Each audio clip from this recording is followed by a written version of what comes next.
Next ay jealousy. Ano po yun? Silosa ka, siloso ka, or naiinggit ka lagi sa kapwa mo. Paano mo maiwasan yan? Paano natin maiwasan yan?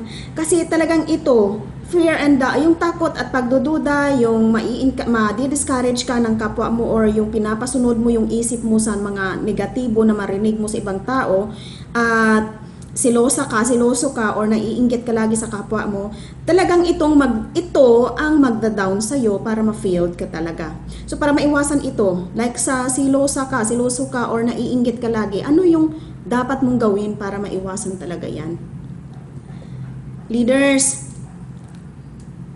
halimbawa na lang natin, nandyan ka, yung apply mo na sa taas, at saka syempre makikita mo na okay na yung sitwasyon niya, full freedom na siya.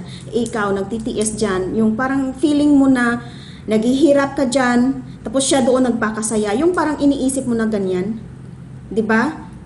Naiinggit ka. So para maiwasan mo yan, bakit hindi mo gawing positibo yung isip mo? Bakit hindi mo isipin na si upline nandun na? Kasi ginawa niya yung business, may ginawa siya, may action siya, grabe yung action na ginawa niya, bakit ako maiinggit sa kanya? Ako, kung sundin ko yung ginawa niya, posible na maabot ko siya, posible na malampasan ko pa siya, ganun lang po para malabanan yung inggit na yan, yung silos na yan. At kapag nagsisilos ka, talagang hindi ka makaka-move on talaga. Kasi yung puro isip mo, silos na silos, hindi ka na talaga gagalaw. Hindi ka na talaga gagalaw. Isipin mo na lang, yung nandyan na yung mag-set in na yung mag-set in na yung negative sa isip mo na sige, magtiis ka, magtrabaho ka parang ganun, 'di ba? Yung mga pyramiding or yung mga ganyan na sistema, yung naset in sa isip natin na pyramiding yan, yung trabaho ka ng trabaho dito sa baba, yung sa taas mo ang makinabang. Hindi ganon. Hindi po ganon. Dito sa InGlobal, may sistema po. Kaya nga po tayo may training. Kaya po tayo hinahasa sa training. Hindi po tayo magtaka kung bakit tayo tinitrain or binibigyan ng training araw-araw dito. Sinasabay sa negosyo natin, sa business natin. Kahit na online lang, may training po. Dahil ang purpose dito para mahasa tayo kung ano po yung sistema ng InGlobal, kung ano po ito para mai-apply natin sa araw-araw nating ginagawa para sa negosyo natin. Yung inggit na yan, dyan ka talaga ma-fulfilled once na i-focus mo yung isip mo na magsiselos ka dahil mayaman na siya, nagsiselos ka dahil may ganyan na siya.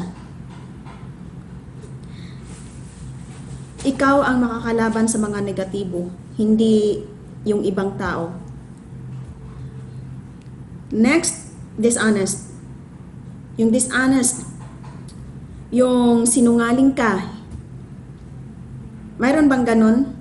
Oo naman. Nakita nyo, nalaman nyo, may narinig kayo na hindi nag-succeed sa negosyo, sa business, at so far, sa team natin, walang nangyari ito na may sinungaling dito pagdating sa negosyo na nag-overpricing, nag-underpricing, kumukuha ng mga pay-ins na hindi naman pinapadala sa nagpe-pay-in. Ganyan, walang nangyaring ganun. May nangyaring mga delays, maiintindihan po yan. Pero sa akin, may narinig po ako sa ibang team na may nangyari talagang ganon na kinuha yung pay-in ng tao, hindi pinapadala yung package. Sinungaling ka. Saka sa pricing, sinabi mong ganito yung price, nag-overpricing ka, ganito yung price. Sa palagay mo pa, bibili yung tao sa'yo. Bibili yung tao sa'yo. Kasi nga, wala pang kaalam-alam. Halimbawa natin, first time na customer mo, sinabihan mo ganito yung price ng C24/7. Pagka next time, syempre, araw-araw nagbabago yung sitwasyon. May na-encounter siyang ka-InGlobal.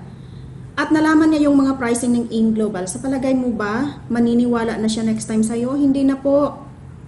Kaya po tayo may standard pricing sa InGlobal. Kasi po yun ang gusto ng InGlobal. Integridad at ethical po ang gawin sa negosyo para mapalago ito at